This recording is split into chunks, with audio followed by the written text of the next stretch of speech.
বাবার রোজগার মাসে 12,000 আর আইপিএল এ 14.2 কোটি।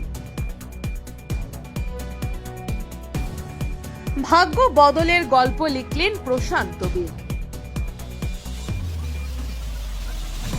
আইপিএল নিলাম মানেই মুহূর্তে ভাগ্য বদলের গল্প, আর সেই তালিকায় এবার নতুন সংযোজন উত্তরপ্রদেশের আমেঠির কাছের এক গ্রামের ছেলে প্রশান্ত বীর।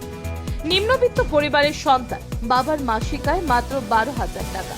সেখান থেকে আইপিএল নিলামে আনক্যাপড ক্রিকেটার হিসেবে রেকর্ড 14.20 কোটি টাকায় বিক্রি হয়ে তাক লাগিয়ে দিলেন 20 বছরের এক বাঁ হাতি স্পিনার।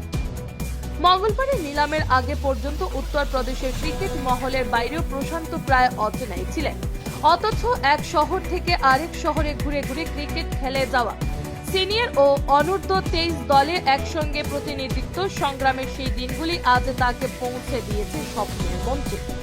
প্রশান্তের বাবা একজন স্কুল শিক্ষক। সংসারের টানাটানির মধ্যে ক্রিকেট খেলার খরচ চলত দাদুর পেনশনে। দাদু মারা যাওয়ার পর সেই সহায়তাও বন্ধ হয়ে যায়, তবুও থামেনি প্রশান্ত। আর আজ তিনি আইপিএল এর ইতিহাসে যুগ্মভাবে সর্বোচ্চ দামে বিক্রি হওয়া আনক্যাপড ক্রিকেটার কার্তিক শর্মার সঙ্গে। নিলামের পর আবেগ আপ্লুত প্রশান্ত বলেন, সবকিছু স্বপ্নের মতো লাগছে।